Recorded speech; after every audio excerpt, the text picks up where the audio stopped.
colocado é Deus no centro espírita.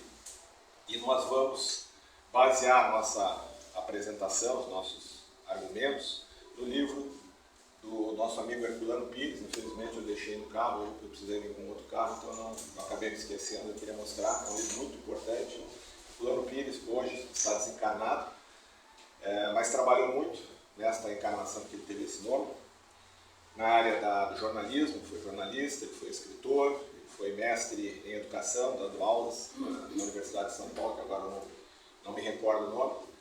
Ele realmente tem uma abordagem interessante. Então, nesse livro, que é o Centro Espírita, no capítulo 5, ele vai apresentar isso que nós vamos comentar aqui, que é exatamente a Deus no Centro Espírita.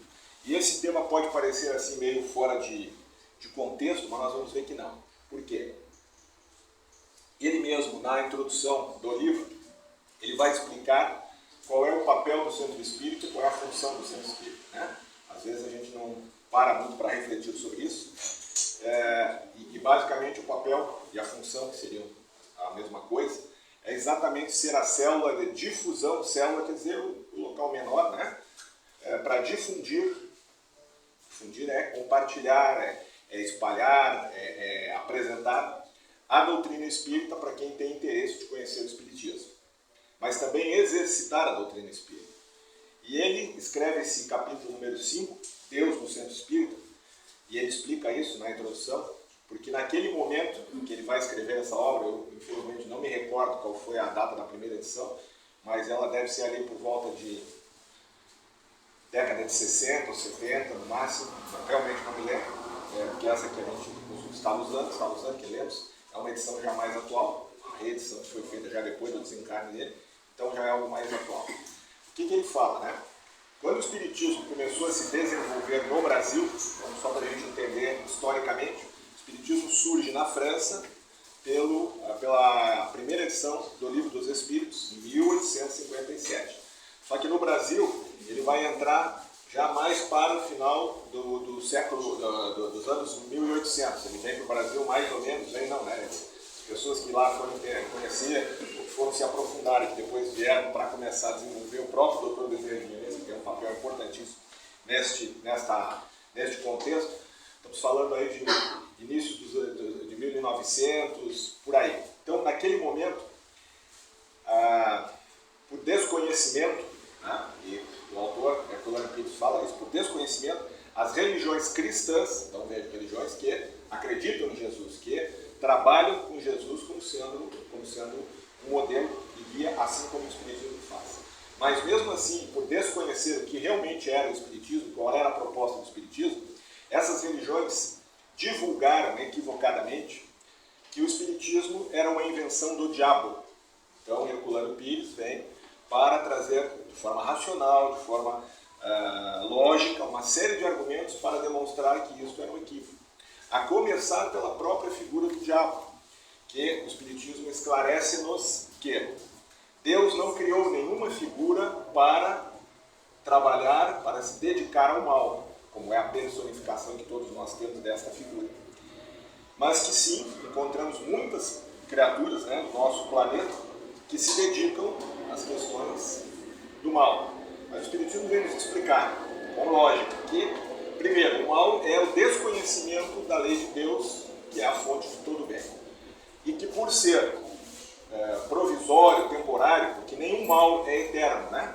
E todos nós já trilhamos muitas vezes o caminho do mal, ou seja, desconhecendo as informações, essa ideia de Deus como sendo a fonte do bem, nós durante muito tempo talvez tenhamos nos dedicado às nossas encarnações a agir no mal. Mas no momento em que nós passamos a nos esclarecer, a nos conscientizar que este caminho não é o caminho que vai nos dar aquilo que nós estamos buscando em termos de consciência equilibrada, paz de coração, serenidade para podermos tocar a nossa vida, nós vamos nos transformando. Então, esta figura, né, do diabo, que é como nós colocamos aqui no início, ela nada mais é do que um espírito em processo ainda de entendimento. Então, ele, por desconhecer esse entendimento da lei de Deus, ele se bota a isso. Então, Herculano Pires, com essa proposta, vem nos dizer que Deus, sim, está no centro espírita, diferentemente do que as religiões naquele momento entendiam, né, ou algumas, talvez. Então, ele vai abordar alguns pontos, e é aqui que nós queremos focar a nossa conversa, para a gente ver como a presença de Deus se dá em inúmeras situações. E quando estamos dizendo Deus no centro espírita, não queremos dizer que Deus esteja exclusivamente no centro espírita. Não. Deus está em todo o local, né? Independente do que seja. Obviamente que aonde aquele local trabalhar pelo bem, promover a paz, promover o amor entre as criaturas, o amor ao próximo, o serviço do bem, evidentemente que ele terá mais espaço para poder agir. Mas Deus, na verdade, está em todo o universo porque Ele está dentro de nós. Então, se nós pensarmos nas zonas de criminalidade, se nós pensarmos nas regiões de drogadição, se nós pensarmos nos campos de batalha, nos hospitais, nos presídios, nos cemitérios, né, do ponto de vista da imortalidade da alma, nós vamos ver que Deus está em todos esses locais. Por quê? Porque Ele não exclui, mas dentro dessa proposta Ele também está dentro do centro espírita. E aí, como nós dizíamos, Herculano Pires vai nos apresentar alguns argumentos muito interessantes para a gente comprovar esta realidade que sim, Deus também está no centro espírita. O primeiro ponto que ele trata, ele vem nos trazer a questão das manifestações mediúnicas. Uma manifestação mediúnica nada mais é que a comunicação de um espírito, uma inteligência, uma individualidade que momentaneamente está desligada do corpo físico e, portanto, não pode se manifestar como nós fazemos pela voz, né, pela escrita e pelos outros sentidos físicos que nós podemos exercitar. Mas esta criatura, esta entidade, esse espírito, esta alma, esta pessoa, o nome que a gente queira dar, para a gente não se atrapalhar, ela continua vivendo, porque ela continua pensando, sentindo, exatamente não, mas igual como ela estava na sua última encarnação. A única dificuldade, né, o barreira, o bloqueio, é que ela não tem o corpo físico para se manifestar. Mas vejamos a grandiosidade de Deus e a presença de Deus, quando permite que este espírito possa se manifestar através de um encarnado, ou seja, alguém como nós que ainda estamos ligados ao corpo físico, mas que temos, né, a capacidade, esta faculdade de perceber a influência do espírito desencarnado, e algumas pessoas têm esta capacidade bem mais ostensiva, ou seja, elas percebem com muita clareza, assim como estamos enxergando um encarnado do nosso lado, ela está enxergando, ela está ouvindo, ela está captando uma ideia, às vezes ela não enxerga com clareza, mas ela capta, quando faz a conexão mental, aquela sintonia vibratória do pensamento, ela vai captar o pensamento daquela criatura, e a partir daí ela dá a comunicação. Então essa é uma dos exemplos da presença de Deus no centro espírita. Porque um centro espírita que não trabalha com a questão da mediunidade, ele não é um centro espírita. Por quê? Porque esta é uma realidade como nós temos lá no início, né? Se formos pegar 5 princípios fundamentais, poderíamos detalhar ao invés de 5, estaríamos falando de 7 ou 8, né? Se nós colocarmos aí lei de causa e efeito e outras coisas, mas se nós falarmos dos 5, que são assim, que abrangem toda a ideia que o Espiritismo vem nos trazer, todo o esclarecimento, toda a revelação, porque o Espiritismo é uma revelação de Deus, como tivemos Moisés lá atrás, tivemos Jesus, o Espiritismo vem complementar, revelando. O que é revelar? É trazer à luz informações que a gente ainda não conhece e também reposicionar determinadas informações que foram desconhecidas. E um ponto muito importante que a gente não pode esquecer, às vezes, por desconhecimento do Espiritismo, nós podemos achar que a mediunidade, que é essa então capacidade de se comunicar com o espírito, desligado do corpo físico através de um encarnado que ainda está ligado ao corpo, que isso tenha sido criado pelo Espiritismo, que isso tenha sido inventado pelo Espiritismo. Isso, inclusive, é uma crítica que muitas religiões ou filosofias fazem por desconhecer profundamente. E Herculano Pires vai falar sobre isso no livro. Práticas mediúnicas existem muito antes da vinda de Jesus. Mas para nós facilitarmos o raciocínio, se nós formos olhar na história do cristianismo, nós vamos ver inúmeras situações onde as manifestações mediúnicas não só existiam, como eram ensinadas como proceder e como agir nessas questões. Se nós formos olhar o apóstolo Paulo, tem uma determinada epístola, se não me falha a memória, a número 1, mas também não vai fazer muita diferença. Quem tiver interesse, aprofundemos, né, a conhecer aquilo que Paulo, que é o grande apóstolo do cristianismo, que teve um grande trabalho, um grande missão, o grande objetivo de difundir o ensinamento de Jesus aos demais povos. Nessa epístola aos Coríntios, ele vai dizer exatamente como, entendendo que isso é uma realidade, né, a manifestação dos desencarnados através dos encarnados, ele vai ensinar no sentido, né, como nós fazemos, por exemplo, temos nesta casa escolas mediúnicas. Claro que não é exatamente isso que ele fazia, mas não era muito diferente. Ou seja, ele explicava o fenômeno dentro da condição que aquelas pessoas podiam entender e como deveriam proceder quando percebessem esse tipo de questão. Então, as manifestações mediúnicas é um grande exemplo da presença de Deus no centro espírita. Por quê? Por essa possibilidade de comunicação, que a gente não deve pensar e só olhar a questão do fenômeno. Muitas vezes, quando a gente escuta, ou quando a gente participa de uma sessão mediúnica, a gente às vezes tem a tendência de olhar curiosamente, de ficar tentando, se preocupando com a questão de como é que o médium se manifesta, se ele tem alguma característica especial, como é que o espírito está falando, quer dizer, que são questões que não são as mais importantes. O que nós devemos pensar, e por isso a gente reforça essa questão de que a mediunidade dentro do centro espírita é a presença de Deus dentro de um centro espírita. A mediunidade vai nos chamar a atenção, vai nos esclarecer, primeiro, que a vida continua. Isso é muito importante. Que a vida não termina com a morte do corpo físico. Que existe alguma coisa depois da morte do corpo físico. Se a gente acredita em espírito ou não acredita, isso é uma discussão que não é o caso aqui e que não vai resolver muito. Quem acredita, certamente continuará acreditando. Quem não acredita, talvez poderá se dar um trabalho de ler um pouco mais, se aprofundar, alguma coisa talvez desperte esse interesse, mas talvez também continue não acreditando. Não é esse o caso. O caso é, entendendo que o espírito desencarnado, já não tem mais o corpo, pode se manifestar e dar testemunhos, dar informações, dar manifestações de consolo, de esclarecimento, de orientação, além deste objetivo, que já seria muito grande, tem a questão de nos comprovar a continuidade da vida. E como nós já falamos, e como nós aqui já escutamos muitas vezes isso, mas certamente precisamos falar e escutar muitas outras ainda, ao nós acreditarmos, ou pelo menos começarmos a pensar que a vida não acaba no túmulo, isso tem uma transformação grandiosa na nossa maneira de viver. Isso todos nós já conhecemos e entendemos. Então, a primeira grande prova, né, trazida por Herculano Pires, é exatamente as manifestações mediúnicas. E aqui vem o ponto que nós também queremos chamar a atenção. Ora, na questão número 4 do Livro dos Espíritos, uma das primeiras questões, Kardec vai perguntar aos espíritos como é que se comprova a existência de Deus. E os espíritos responderam com 2 linhas. Observa o efeito. Através do efeito nós vamos conhecer a causa.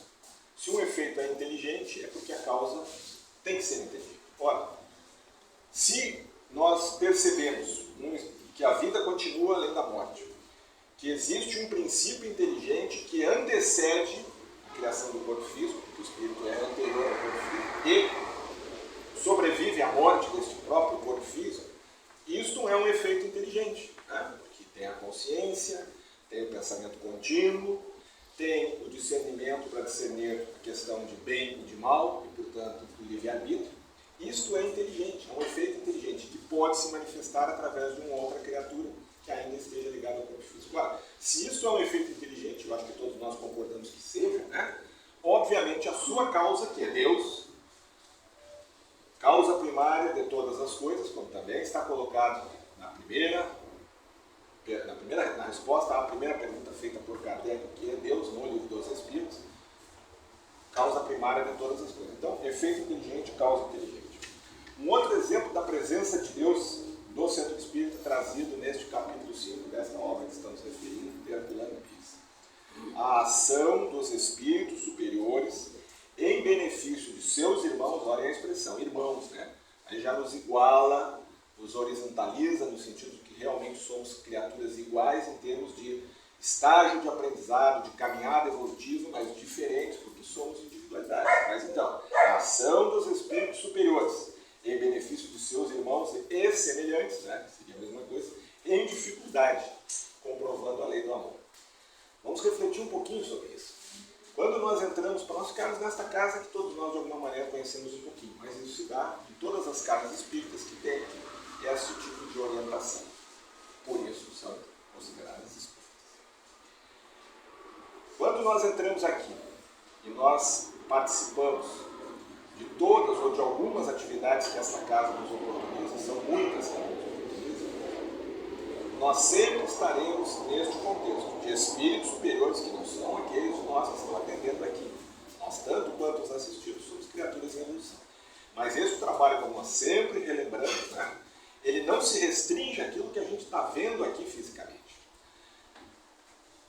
A equipe espiritual, a enormidade de espíritos que participam de todas as tarefas que nós vemos e de tantas outras que nós não vemos é muito grande. E esses espíritos, como nós também, por lembrança dos espíritos superiores, né, para não ficar complicado de entender, só falando dos espíritos, eles nos dizem que tudo nasce exatamente da misericórdia de Deus. Só que Deus, como está em tudo, né, como nós sabemos, como é que ele vai poder operar, vamos dizer assim, mais objetivamente no mundo material ou no plano espiritual ligado ao mundo físico que nós estamos? Ele vai fazer isso através dos espíritos superiores. Quem são os espíritos superiores? São espíritos que, como nós, tiveram a sua origem, a sua criação, e vão avançando, vão progredindo por seu mérito. Então não são espíritos que foram privilegiados por Deus, que Deus escolheu, esse aqui vai ser o meu assessor aqui, o meu trabalhador mais direto. Não, são espíritos que avançaram. E isso também, a nosso juízo, é extremamente consolador. Por quê? Porque nos mostra que se esses espíritos conseguiram, e conseguiram através do seu esforço, do desenvolvimento do seu potencial, porque todos nós temos em nós inúmeros potenciais para ser desenvolvidos. Só que, como também já falamos em outras ocasiões, esse desenvolvimento ele não é mágico. Nós, às vezes, temos a tendência, por ainda somos criaturas em estágio inicial da evolução, acreditar em mágica, acreditar em fantasia. O que é uma fantasia? Uma mágica. Que a gente, que hoje é um espírito que está avançando, temos uma série de dificuldades, mas que com um piscar de olhos nós vamos de espírito imperfeito que somos, olhando lá a classificação de Kardec, do Livro dos Espíritos, que a gente vai se tornar espírito perfeito da noite para o dia por um passe de mágica.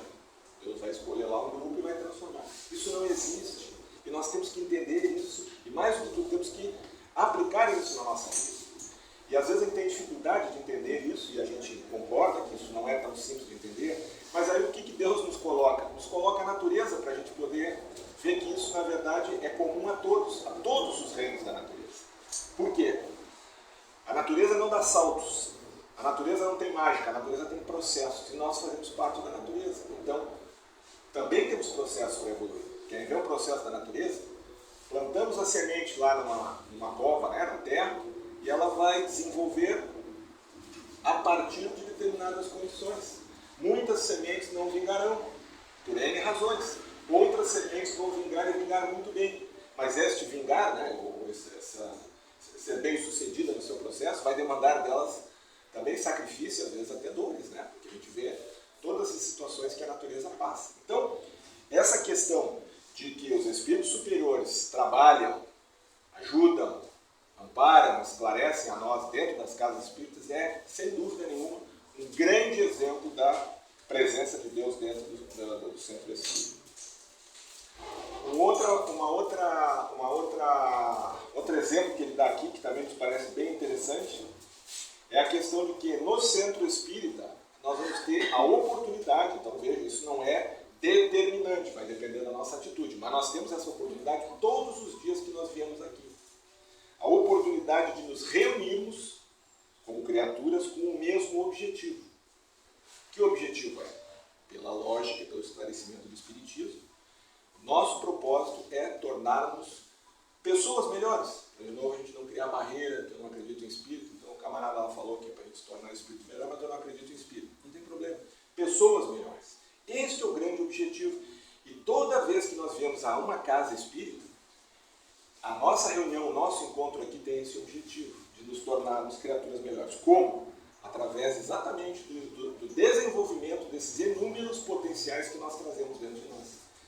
Muitas vezes com a dureza da vida, com as frustrações, com as coisas que não dão tão certo como a gente gostaria, com até a própria questão de nós nos desiludirmos daquelas coisas que não nos ajudam, gente às vezes perde a referência de que nós temos muitos potenciais positivos e que a gente simplesmente por inércia, outras vezes por acomodação, outras vezes até por ainda não termos despertado para isso, a gente não vai desenvolvendo esses potenciais. E aí o que acontece? De novo, a sabedoria e a misericórdia de Deus nos trazem em situações da nossa vida, que pode ser uma doença nossa, um familiar, que pode ser a pseudo-perda, né? Porque ninguém perde ninguém, porque nós não desaparecemos, nós podemos ter um afastamento temporário quando alguém desencarna, um ente querido nosso, mas com certeza isso é um desafio, isso é muitas vezes um despertamento para nós. Outras vezes é uma questão profissional, outras vezes são decepções afetivas, ou situações de problemas conjugais, ou de amizades, familiares, enfim. Essas situações vêm muitas vezes não para nos castigar, que Deus não castiga e Deus não pune, mas exatamente para nos chamar a atenção de que nós temos dentro de nós potenciais que nós não estamos desenvolvendo. E querem ver como isso é verdadeiro, se é que ainda não chegamos a essa conclusão. Quantas vezes nós vemos criaturas, né, com extremas limitações físicas. Hoje a Márcia comentou isso no comentário do Evangelho, né? Um cidadão com dificuldades materiais, com dificuldades sociais, com problemas graves de saúde, mas não se deixou, enfim, seguiu na sua caminhada e certamente essas situações que ele teve como desafio eram situações que ele poderia, como as venceu, e certamente o resultado disso é um espírito melhor. Então, a gente tem que se dar conta disso. Quando as dificuldades vêm para nós, não é porque Deus não gosta de nós, que Deus não olha para nós, muito pelo contrário, não fosse a sua misericórdia, seguramente, muitas dessas dificuldades seriam muito maiores pela nossa falta de entendimento. Então, terceiro ponto para a gente acelerar, reunião das criaturas com os mesmos objetivos, tornar-se melhor através do desenvolvimento de inúmeros potenciais positivos, exercitando, olhem como isso é importante, né? Tolerância, indulgência. Indulgência é a gente respeitar as limitações e as diferenças dos outros, como nós temos as nossas dificuldades e as nossas limitações. Amor ao próximo, né? Toda vez que nós, acredito eu, estamos no centro espírita, nós vamos ver muito disso. Às vezes nós não encontramos isso, é verdade. Por quê? E é importante a gente pensar nisso. O fato de estarmos trabalhando em uma casa espírita, e isso estou falando para mim, não é um qualificativo de superioridade espiritual, muito pelo contrário. Assim como qualquer pessoa que vem buscar o atendimento aqui, necessitada, sofrida, com problemas, com dificuldades, as pessoas que trabalham nos centros espíritas também são espíritos que têm seus desafios, têm as suas dificuldades. Isso não é justificativo para quando nós estamos aqui entendendo a oportunidade abençoada que temos para trabalhar, a gente às vezes não executa no melhor que a gente possa fazer naquele trabalho. Tem dias que a gente realmente está com dificuldade. Então, também temos que entender que o fato de estarmos trabalhando aqui com esse objetivo de nos melhorar, não quer dizer que a gente às vezes não possa realmente errar naquilo que a gente está fazendo ou não fazer tão bem, né? Amor ao próximo, humildade, fraternidade, abnegação. Essa é uma palavra importante para a gente pensar, né? Abnegação é aquela atitude de fazer mais do que a gente que talvez esperem de nós fazer. Isso vale para qualquer tarefa, né? Dentro da família, dentro do trabalho. Não é aquela situação de só fazer aquilo. Então, para dar um exemplo, se eu tenho um emprego, se eu sou um funcionário, a descrição da minha função lá, para a qual eu devo trabalhar tantas horas por mês para receber o salário que está acordado, é tal. Então eu trabalho exatamente naquilo.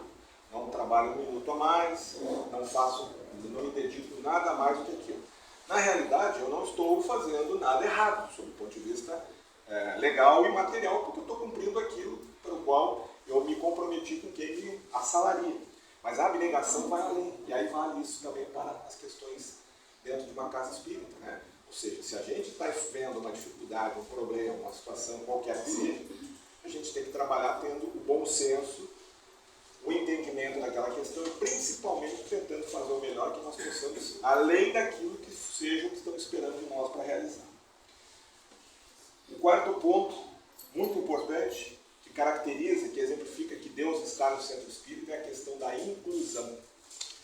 Um centro espírita não pode julgar, não pode excluir, não pode diferenciar, senão ele não está cumprindo a sua função enquanto centro espírita. Então, e E esta é a presença, como nós lembra que nós falamos lá atrás, Deus não está só na igreja, no centro espírita, no templo budista, umbandista, o que seja, que normalmente é onde a gente imagina que Deus estará, né? Porque são locais onde buscam nós nos aproximarmos de Deus.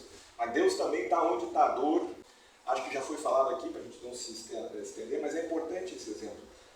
Às vezes a gente acha que a espiritualidade superior e a espiritualidade amiga só se encontra nos lugares onde se fazem o bem. Não. A espiritualidade, por isso mesmo, raciocínio. A espiritualidade superior está no lugar, está lá onde se pratica o crime. Está lá nos presídios, onde as criaturas muitas vezes estão ainda arquitetando crimes, como nós sabemos, né? Estão em N situações dessas. Por quê? Porque lá também são irmãos nossos, são criaturas que precisam de esclarecimento e muitas vezes já tem criaturas ali que já estão amadurecidas para se iniciar essa transformação.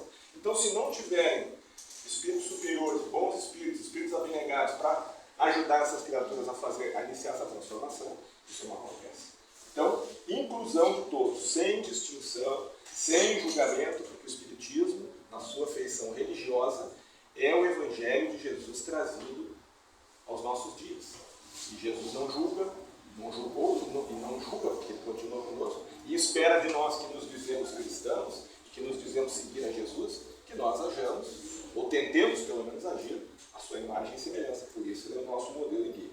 Inclusão de todos, sem distinção ou julgamento, porque todos estamos na mesma caminhada evolutiva. E aí, lembramos do mandamento maior, que é amar a Deus sobre todas as coisas, amar ao próximo e a si mesmo.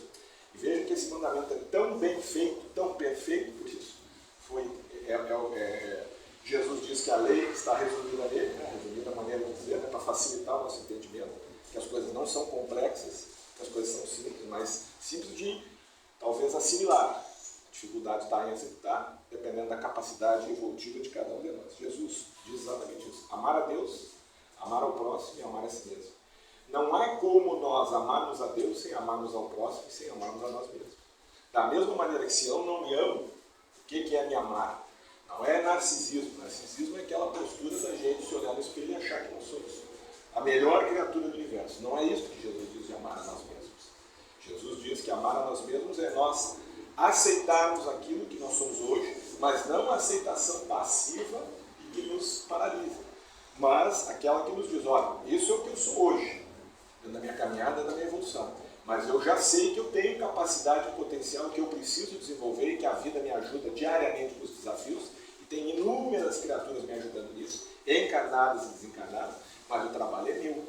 Então, a partir deste parâmetro, desta diretriz, eu vou seguindo à frente. Então, amar ao próximo, amar a si mesmo é isso. E principalmente a questão de não nos diminuirmos.